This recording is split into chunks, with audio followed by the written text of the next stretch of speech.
सत्संग साधक जीवन द्वंद्व साधना करते हुए भी दोष से बनी सृष्टि में प्रतिकूलताएं प्रतिपल सामने आती हैं। सब कुछ मन के अनुरूप हो जाए असंभव है। न भीतर न बाहर अनेकों चुनौतियां साधक के सामने आती हैं, जिनसे होकर के उसे अपनी यात्रा को निरंतर आगे बढ़ाते रहना है। न कहे गए शब्दों पर इतना विचार करना कि साधना में बाधा आ जाए किसी के कहे हुए, और ना किसी विकट परिस्थिति से हतोत्साहित होना कि साधना छूट जाए। ऐसे में विश्वास डोलते हैं। कहने को हम उन्हें आस्थाएं कहते हैं। आस्था माने गहरा विश्वास, जो जड़ जमा गया, जिसकी जड़ें इतनी गहरी हो गई कि अब उसे हिलाया नहीं जा सकता। पर क्या करें, साधना करते हुए भी स्थितियां ऐसी जीवन में आती हैं जो आस्थाएं भी हिलती हैं। विश्वास तो बदलते बदलते रहते हैं, आस्थाएं प्रतिदिन प्रभावित नहीं होती, पर जब होती हैं तो साधक बड़ा विचलित होता है। उसे अपने ऊपर भी अविश्वास, अपनी साधना पर अविश्वास, आसपास अविश्वास सा दिखता है, और अपने ऊपर शंका होती है कि मैं कहीं मूर्ख बन करके ये सब कुछ जो कर रही बेकार तो नहीं है, कहीं कि ऐसा तो नहीं कि जिस पथ पर मैं आरूढ़ हो गया हो गई वो कहीं कल्पना जगत की उड़ान है। और दुनिया ठीक ही तो कहती है, किसने कल देखा। संशय आते हैं, बहुत बड़े बड़े स्वरूप में संशय आते हैं। ईश्वर क्या है? क्या है ईश्वर? अगर ईश्वर है तो फिर इतना सब कुछ गलत क्यों है ना? वो तो क्यों नहीं संभालता आके अपनी सृष्टि को? इतना अनाचार, इतने विभत्स कर्म हो जाते हैं, लोगों के साथ जघन्य अपराध हो जाते हैं। ये सब होते हुए कहाँ सोया रहता है क्या वो? कहते तो हैं कण कण में है, तो फिर क्यों नहीं करता? ऐसे अनेकों प्रश्न सामने आते हैं। अच्छे अच्छे आस्तिक एक पल में अनास्थावान हो जाते हैं, आस्थावान से अनास्थावान। मुंह से ना बोले पर भीतर संशय का बीज सामने आकर के अखरता है। आखिर ऐसा सब क्यों चल रहा है? इतना ब्रह्म ऋषियों के बारे में सुनते हैं, मन बहलाने की बातें हैं क्या? वो देखते नहीं क्या सब कुछ क्या हो रहा? ऐसे अनेकों प्रश्न आते हैं, आने बिल्कुल स्वाभाविक है। पर एक बात सत्य जान लो कि यहां सब कुछ, जो कुछ भी अध्यात्म में कहा गया, विशेष रूप से आर्ष ग्रंथों में, उसका तिल मात्र भी असत्य नहीं है।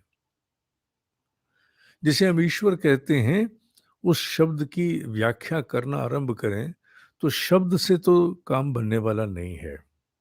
क्यों? क्योंकि ईश्वर शब्द में अर्थ तो उतना बड़ा नहीं आता। ईश माने अनुशासन, अनुशासन को वर्ण करने वाला। पर हाँ, ईश्वर को समझने के लिए थोड़ा सा अब बड़ा होना पड़ेगा। खिलौनों से खेलने वाले बच्चे को खेल खेलते खेलते बड़े होते होते बड़े प्रकार के खेल मिल जाते हैं, बड़े जीवन के विषय मिल जाते हैं। बचपन में खेल खिलौनों से खेलना ही पर्याप्त, हंसता खेलता। पर जब बच्चा बड़ा हो जाए तो जिम्मेवारियां आ जाती हैं, समझ का विस्तार होता है, जीवन की सत्यता को देखता है। गुड्डे गुडियों का खेल फिर खेल वो नहीं रह जाता, फिर जीवन में हर जीव सामने वास्तविक स्वरूप में सामने आता है। इसी प्रकार एक आस्तिक को भी, एक साधक को भी, जो खेल खिलौने खेल लिए, भले ही वो ईश्वर के नाम से थे, अब उससे थोड़ा उभरना पड़ेगा। बड़े हो गए ना।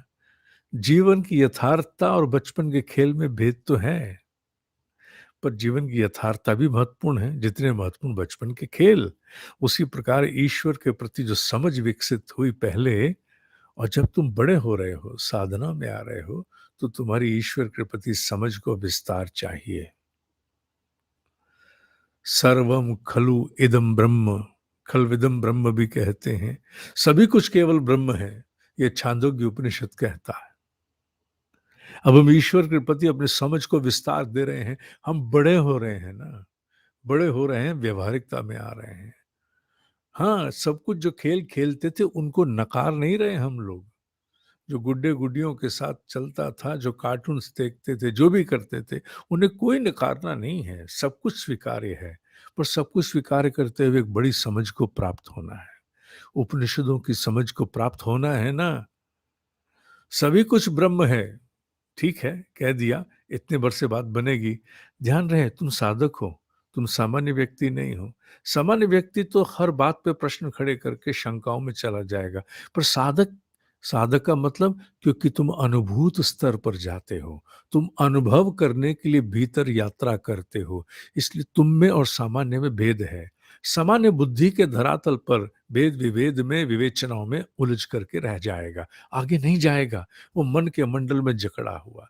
तुम साधना के द्वारा अपने श्वासों को सम करते हुए अगली कक्षा में जाते हो, जहां मन की पड़क से परे किसी और अनुभव को प्राप्त करने की चेष्टा करते हो, जो इतना सुखद और आनंददायक है, जो सामान्यतः पृथ्वी पर किसी भी अन्य आयाम से मिल जाए उसकी तुलना नहीं की जा सकती। इसलिए तुम भिन्न हो, एक भिन्न स्तर पर जाते हो, तुम साधक हो, तुम अनुभव करता हो, तुम वैज्ञानिक हो, तुम अपने भीतर की चेतना रूपी प्रयोगशाला में जाके प्रयोग करते हो और कुछ नए मानक बटोरते हो। इसलिए तुम्हें वो शब्द वैसे नहीं लेने जैसे कोई सामान्य लेगा। ये सभी कुछ ब्रह्म है। इस सुनने के उपरांत इसकी अनुभूति के लिए भी एक कदम बढ़ाना पड़ेगा। भगवत गीता कहती है, अक्षरम परमम ब्रह्म, जिसका क्षय कभी नहीं हो सकता, वो परम जो है, सबसे परम, द अल्टीमेट, वो ब्रह्म है, उसका क्षय नहीं हो सकता। ना केवल सब कुछ ब्रह्म है, उसका अक्षय भी नहीं हो सकता, उसको कभी क्षय नहीं हो सकता।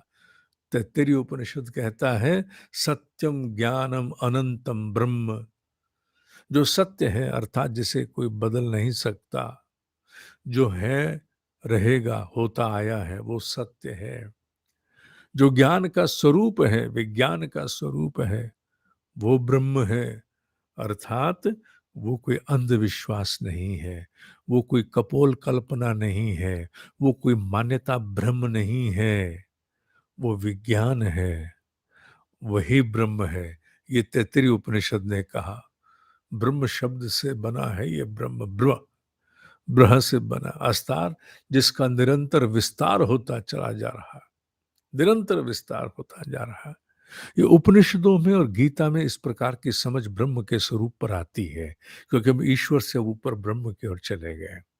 जानना है ना हमारा उसका संबंध क्या है। उसके प्रति शिकायतें हम बहुत करते हैं, उलाहने बहुत देते हैं। वो बैठा बैठा निठल्ला देखता रहता है, हस्तक्षेप क्यों नहीं करता। इतने अनाचार, इतने जघन्य होते हुए कर्म में क्यों नहीं बीच में हस्तक्षेप करता। जानना है ना, इसीलिए जान रहे हैं कि जान तो लें, एक बार अपनी समझ का विस्तार करें, और समझ का विस्तार इन्हीं अनुभव पर भी जाना होगा, अन्यथा समझ टिकेगी नहीं। जीवन की प्रतिकूलताएं, आसपास विश्व में होने वाली दुर्घटनाएं बार बार आकर के समझ को चुनौती देंगी, ईश्वर के होने पर प्रश्न खड़े करेंगी। इसलिए आवश्यक है जानना।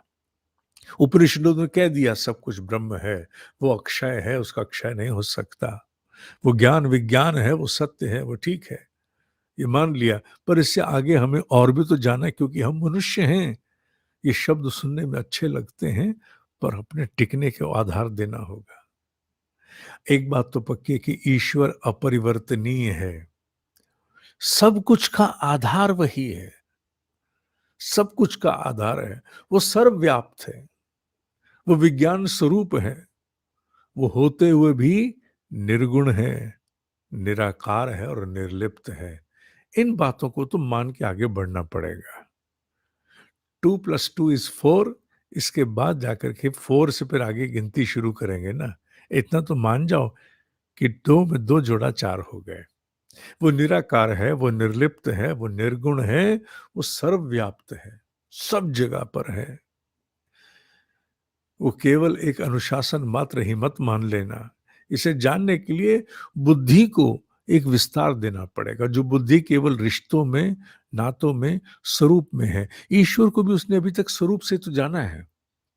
राम को, कृष्ण को, हनुमान को, माँ दुर्गा को, माँ गायत्री को भी इन प्रतिमाओं के स्वरूप में, हमने रूप में ही तो ईश्वर को जाना ना। तभी तो शिकायतें देते होते, तुम कहाँ थे तब? एक नाम को और एक रूप को शिकायत देते हैं ना हम लोग। हाँ, और वो तो नाम रूप से भी परे है। वो तो गायत्री का तत्व है जो संकेत दिया जाता है, जो कण कण में है, उसे नाम और रूप से बांधना बड़ा कठिन है। पर क्या करें, बात सुननी, अच्छी लगना, समझ में आना, और फिर समझ में आने के बाद गहरी मान्यता देना, इसमें बड़ा भेद है। सुन लिया, समझ लिया, अच्छा लगा, पर फिर भी मन अभी भी वहीं अटका है, क्योंकि केशव का रूप दिखता है ना, उसके मत्थे कुछ मढ़ने को सहजता रहती है ना, उससे मांगने को, व्यवहार करने को में सहजता रहती है ना। हाँ, रहती है। पर सत्य में केशव क्या केवल उतने ही हैं जितने मुरलीधर हैं? क्या केवल मुरलीधर हैं वो? इससे ऊपर का उनका स्वरूप अगर नहीं रहा होता तो अर्जुन को भी अपना विराट रूप दिखाने की आवश्यकता क्या थी? तो क्या है फिर वो? क्या माने फिर उसे हम? ये सब सुनने के बाद भी अपनी समझ को कहाँ टिकाऊं मैं?